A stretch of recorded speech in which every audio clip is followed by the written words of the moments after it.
Hey guys, welcome back. I hope you're having an amazing day. Let's get right into the stories. The first one is an entitled People Story. Ever since I was a little kid, my family would take trips up to a small lake town in the countryside. We didn't own one of those fancy lake houses or anything, but we would rent cabins for a week or two each summer. As I got older, those trips up to the lake became my favorite times of the year. There was just something so peaceful and refreshing about being out there surrounded by nature and away from the hustle and bustle of everyday life. When I graduated college and got my first real job, I decided to buy a little vacation cabin of my own up at the lake. It was a modest place, just a simple A-frame cabin with 2 small bedrooms and 1 bathroom. But to me it was perfect. I was so proud and excited to have a place of my own that I could visit whenever I wanted and create new memories in. The first couple summers were absolute bliss. I'd drive up to the cabin almost every weekend just to sit out on the porch with a book or hike through the nearby trails. It felt so good to get away from the chaos of work in the city. The cabin was my own personal sanctuary. That is, until Karen showed up. It was late May of my 3rd summer owning the cabin. I had just stocked the pantry and filled up the propane tanks in anticipation of spending the upcoming Memorial Day weekend up there. I had taken the day off work on Friday and was hitting the road by 7 a.m., excited to get my first long weekend of the summer started. Except when I pulled up to the cabin, there was an unfamiliar car parked out front. Confused, I walked up to the front door and tried to unlock it, only to find that my key no longer worked. Then it dawned on me. Someone must be inside my cabin. I pounded on the door, and a few minutes later, a middle-aged woman with a pixie cut and way too much makeup answered. "Can I help you?" she asked in an annoyed tone. Yes. You can tell me what you're doing in my cabin," I replied. "Your cabin?" she scoffed. "I rented this place fair and square on vacationhomes.com for me and my family for the long weekend. Now, if you'll excuse me, I have unpacking to do." She tried closing the door, but I held it open. "Ma'am, I'm not sure what listing you found online, but this is my cabin. I have owned it for 3 years. Now please gather your family and leave at once." The woman, who I shall call Karen from here on out, just stared at me like I was crazy. I rented this cabin through a very reputable website. I paid in full, and my family drove 5 hours to get here. We're not going anywhere. I was starting to get seriously annoyed. "Let me make this clear. This is my property. I have the deed, I have the keys, and you are trespassing. Now please leave before I call the police." Karen folded her arms across her chest defiantly. "Go right ahead and call the cops. I'll show them my rental confirmation. This is our rental for the weekend, and you're going to have to drag me out of here if you want me to leave." I was fuming at this point. I could tell this woman was clearly deranged. I got back in my car and immediately dialed the local police to report the incident. As I was waiting for them to arrive, I noticed 2 kids exit the cabin with beach toys in hand. They ran towards the lake shore behind my property. Karen must have brought her whole family here. 20 frustrating minutes later, a police cruiser pulled up. I explained the situation to the officer, showed him my deed and keys as proof of ownership. He went to the door to speak with Karen, who was still insisting she had properly rented the place. But when the officer asked to see her rental confirmation, her tone quickly changed. Well, you see, the website is down right now," she stammered. "But I definitely rented this. I spoke to someone on the phone and have the credit card charged to prove it." The officer asked Karen for the name of the website and the person she spoke with to confirm the rental. She hemmed and hawed, making excuse after excuse about why she couldn't provide that information. The officer turned back to me. "Unfortunately, since she has no physical proof of making a rental and you have documentation showing ownership, she has no legal standing to be here. I still suggest you contact your lawyer about this, though." He went to go track down Karen's family from the lake while I stood on the porch, shaking my head in disbelief. How could someone seriously just move their whole family into a random cabin without confirming it's available? A few minutes later, the officer emerged from the trees with Karen's husband and 2 young kids in tow. The husband kept apologizing profusely, saying he had no idea his wife hadn't actually confirmed their rental. As Karen stomped angrily out of the cabin, she shot me a nasty glare. "I hope you're happy. You just ruined my whole family's long weekend." I had to stop myself from laughing out loud. "Ma'am, you tried to steal my cabin. You're lucky I'm not pressing charges for trespassing." Now get off my property before I change my mind, Karen gasped dramatically, as if I had just insulted her entire ancestry. She stormed off toward their car, her kids and husband scrambling to grab their bags and follow behind. I watched closely as they packed up and drove away, making sure they were really gone. Then I went inside and took stock of the place. It was a disaster zone. There were clothes and dirty dishes everywhere, food smeared on the countertops, and even muddy footprints on the living room rug. I spent the next 2 hours scrubbing every surface until the place was spotless again. Needless to say, my relaxing long weekend was completely ruined. The nerve of that woman, thinking she could just commandeer someone else's property like that. I immediately contacted vacationhomes.com, and they confirmed there were no current or recent listings for my address. I also spoke to my lawyer about filing a cease and desist order against Karen if she ever tried anything like this again. After that whole ordeal, I installed a security system on the cabin with cameras covering every angle. I also started requiring guests to show ID matching the name used for the reservation before giving them the keys. It was a shame I had to start taking such precautions, but clearly I couldn't be too careful with people like Karen running around. She almost ruined my favorite sanctuary, but I sure wasn't going to let her or anyone else ever try that again. The next one is a pro-revenge story. I, 26F at the time, had just started dating Thomas, 28M, and things seemed promising. Very sweet man, educated and quite smart, good looks.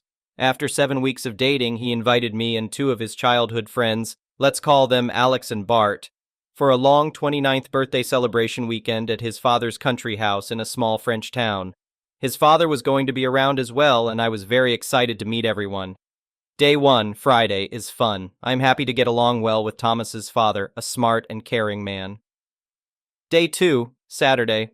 After a very nice day, we enjoy a party in the garden with the neighbors, including some friends of Thomas.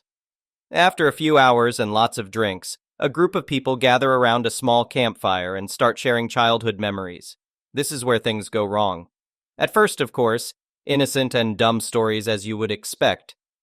But then, Thomas and his friends started sharing really sick stuff. In particular, they told a story about how, when they were 14 or 15 years old, they found very amusing to bully for almost 6 months Arthur, a boy of their school who was very isolated and shy. Making jokes, calling names, you name it. As if this was not enough, they created a fake girl profile on MSN Messenger, a computer platform to exchange live messages that we used in years 2000s, and spent ducking months, exchanging messages with him under the false girl identity, flirting and developing a false relationship with the poor boy. Some people were in the confidence at school, and it became a big and cruel joke behind Arthur's back. They used pictures of Bart's real cousin, and the boy truly thought he had some kind of online girlfriend to whom he even sent confessions and love messages. At some point, they got bored and scheduled a false rendezvous IRL, asking the boy to take a bus for 2 or 3 hours wearing a t-shirt, Elmer the Elephant, based on a private joke. Obviously, there was no one waiting for him, and they did not know how long he waited over there, by himself. If Arthur had not already understood what was going on, he found out the next day at school after Thomas and Bart told the story to everyone, and even shared the love messages that Arthur had been writing. The poor boy stopped coming to class and apparently changed school, and it is easy to imagine that this must have been extremely traumatizing to him. Do you think that Thomas, Alex, and Bart had any bit of shame about it? Not a bit of remorse, in particular on Thomas and Bart's side.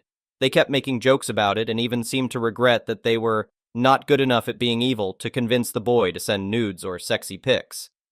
I don't even want to imagine what would have happened if he had done so. To say that I felt uncomfortable would be a gross understatement. I was absolutely horrified and started to despise Thomas more than anything. I was not the only one shocked. Thomas's father, who heard the end of the story, had the most disappointed look in the eyes. His stupid son was so drunk that he did not even notice it. I escaped the party immediately after that and got back to the house. I could not sleep at all this night, and I kept thinking about the evening and how Thomas was still finding this funny. I heard him coming to bed around 4 a.m., but I pretended I was asleep. Day 3, Sunday, was the actual birthday, and the initial plan was that I would take Thomas on a one fancy surprise date for lunch nearby, and then we would meet the group for a late afternoon party.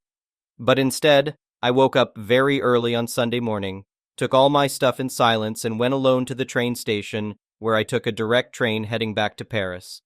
I decided to send a text to Thomas, wishing him happy birthday, and telling him to meet me at a certain location 1 hour from the house for a surprise, and that I needed to go a little bit in advance to make sure that everything would be perfect. I had picked the location randomly, using Google Maps to gain time. Thomas read the text around 10 a.m. when he woke up. He responded with excitement that he would follow religiously the instructions. When he arrived there at 12:30, I told him to wait further as there was little delay on something. Then I asked him to meet me at a restaurant which was 30-minute drive from the initial location. When he arrived at 13:15, I texted him that I was on my way, would arrive in 20 min, and that he will understand when he sees me why I made him wait. I also asked him to order some food and the most expensive bottle on the menu. Around 13:30, he started calling me several times and sent a lot of worried texts, and after 45 minutes I responded in French. So how does it feel to have people play with your feelings? Then I stopped responding. I let him call and text the entire afternoon, but never responded. At some point, an unknown number called me. It was his friend Alex asking what was going on and that Thomas' birthday was completely ruined because of what I did. I just responded, "This is an extremely small payback for what you did to Arthur. Tell Thomas to stop calling me," and hung up. I blocked them. I still felt bad the entire evening as I had started to grow attached to Thomas back then. The following days, a common friend called me to say that my reaction was completely absurd and unfair, that it was not my role to punish someone for actions they did as a teenager, that they were adult ways of saying things, and that I had been completely crazy. Only a few people supported what I did. Everyone else seemed to think that I was an idiot. Thomas tried to fix things and win me back for a few months afterwards. I never responded to any of his messages. I don't regret it. I simply hope that Arthur, who should be 35 or 36 years old now, is, well, the next one is a petty revenge story, so this is going back a few decades, but I think it was a beautifully executed petty revenge. I worked in the receiving department in the warehouse for a major company that had just expanded to Canada. I was 26 and amping pregnant. The evening shift supervisor, who I'll call Kathy, 24F, used to joke about firing me if I went into labor at work. Now, I'm pretty even-keeled, but this pissed me off. Also pissed off the other ladies in the office, along with being completely illegal. So I concocted my plan, and the ladies helped me out. My due date was August 23rd, and as I got closer and closer to my due date, the firing comments became more frequent. A few days beforehand, I put my plan in motion. I waited until Kathy was coming on shift and took one of my frequent bathroom breaks where I filled a balloon with water and carefully placed it in the crotch of my jeans. I waddled back upstairs to the office and sat at my computer like normal. Once Kathy sat at her desk out with us, about 15 minutes later, I took a kilt pin and, using one of my coworkers as cover, gently poked it into the balloon and started rotating it to really make a watery mess. My coworker, bless her, leaned over as if to check on me, saw that the water was spreading, and sang out, "Oh gee, are you okay?" To which I replied, "I think my water broke." I stood up and yep, big wet spot on my pants. Kathy freaked out, hyperventilating, yelling that I couldn't give birth there, trying to figure out how close I was to having the baby. Another coworker piped up it could be hours or minutes, bless her as well, debating on calling an ambulance or security. It was like watching a chicken run around with its head cut off. 10 minutes later, I yelled April Fools. She got really quiet, then walked out of the office. Honestly, she was a good supervisor, but she shouldn't have pissed off the pregnant lady. The next one is a malicious compliance story. I used to work in a trade shop run by a great boss. Everyone got along great, except for one of the department heads. Let's call them B. For reasons unrelated to this story, the boss decided to sell the shop to B, and in the wake, the majority of the staff quit within months, leaving us understaffed. I naively decided to stick it out and assumed that B would hire people to fill the empty positions, but they didn't. We went from a 15-person trade shop down to 5 people within a year, and that includes the 6 people who turned over. One of the many issues that developed, and there were many, was B's inability to schedule or think through actions to the end and plan ahead. While I worked there, the 2 years with the boss, I often came in 10, 15 minutes early due to the nature of my commute. I'd come in, unload my stuff, make some coffee, engage in small talk with my coworkers, shoot the breeze with my boss, but we never really started work until everyone's scheduled start time. When B took over, the moment you stepped into the shop, B immediately started barking orders at you regardless of whether you were in the building 15, 20 minutes early. Mostly it was because B was in a rush to get something done they had just remembered. When I, now the most senior person left at the shop from the old regime, would point out that we technically weren't on the clock yet for another 15, 20 minutes and that I wanted to make coffee, B would just snap at you, telling you to do it now because so-and-so is coming right at opening. So I started to wait in my car, bringing my coffee from home, and would only walk in the door as the last minute was changing. I was technically never late to work, and was ready to work the moment I stepped through the door. I don't know if B caught on, but the rest of my staff did and followed suit, since I told them to. For the remaining months I lasted there, all my coworkers would still often show up early to work, but all wait in their vehicles. At some point one of them had a minivan and we all partied in there, and would go in as a group. Anytime a new person joined, because someone walked off, we would also warn them of what would happen. It's been several years since I worked there, and I do not know any of the current staff besides B. I happened to be doing an on-site install nearby at the time that shop would open, and I looked over into the parking lot in front of the shop. Like clockwork, a minute before the shop was scheduled to open, about 6 people got out of their vehicles and headed in. I may not work there anymore, but it's nice to see that my resistance still exists. The next one is an entitled people story. Was listening to a Bridezilla story, and it reminded me of something that happened when my lady wife and I were planning our wedding in 1992. Part 1 is background context, and Part 2 is the entitlement. Feel free to skip to Part 2. Permission granted for Redditors to use this on YouTube. Part 1, the wedding we wanted and had. My lady wife is the anti-Karen, the anti-Bridezilla. On our first date, she fanned out a stack of restaurant coupons and said, "Where do you want to take me?" We picked Pizza Hut. Her engagement ring is a heart-shaped amethyst with 2 little diamond chips. I bought it at Kmart. She cherishes it. Her wedding dress did not come from a bridal shop. It came from the Sears catalog. It's a very simple white lace straight tea-length dress with a cream underdress. Would not be out of place at an afternoon tea. I bought my 3-piece navy pinstripe suit since I needed a suit anyway. We wore the same clothes with different accessories to a costume party as a 1920s gangster and his mall. We had the wedding at our church. Our pastor was the real deal. He blessed the rings, and when he handed them back, they were ice cold. We exchanged the old wedding vows, think King James Bible style. My lady wife nixed the obey, though. A couple of my buddies found out at the last minute that they could make it and showed up. After we said our vows, they pulled out swords and made an impromptu arch for us to walk under.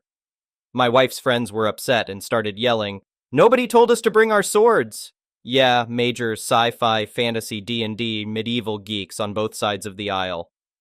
The reception was in the community room at the volunteer fire department I belonged to. Not fancy, but so informal and chill and practically free. A local supermarket with an awesome hot food bar catered. Everybody had so much fun. My boss's boss, a good friend, gorgeous blonde, showed up in her little black dress and appropriately flirted with my buddies. I don't think anybody will forget the pillow mint fight that broke out. A few of my wife's older relatives seemed sort of confused at the antics at first, but ended up having a blast. My father-in-law had set a rough budget for the wedding in his head. My lady wife came in way under that, so he gave us the difference in cash at the reception. He was already paying for the honeymoon as his wedding present to us. Honeymoon was within a day's drive and was a huge deal for what we got. My lady wife remembers the complete total spent by us and Phil as $2,000 in 1992, which included the honeymoon, so under $4,500 today. 32 years together, 31 years married this October. Next anniversary, I'm going to take a page from my granddad and raise a toast to 5 years of wedded bliss. Part 2. Attempted hijacking. When my lady wife announced our engagement, one of her co-workers, not even a friend, apparently got wedding rabies. She was so happy and went over the top offering to help. My lady wife was doing the tiny amount of wedding planning that was needed, see above, as her MOH lived in New Jersey, we're in upstate NY, and had 2 kids to look after. Coworker insisted that it wasn't fair to my wife that the MOH wasn't doing the wedding planning. She kept trying to insert herself as the wedding planner. Nice of her to offer. But she wanted to arrange our wedding the way she wanted it.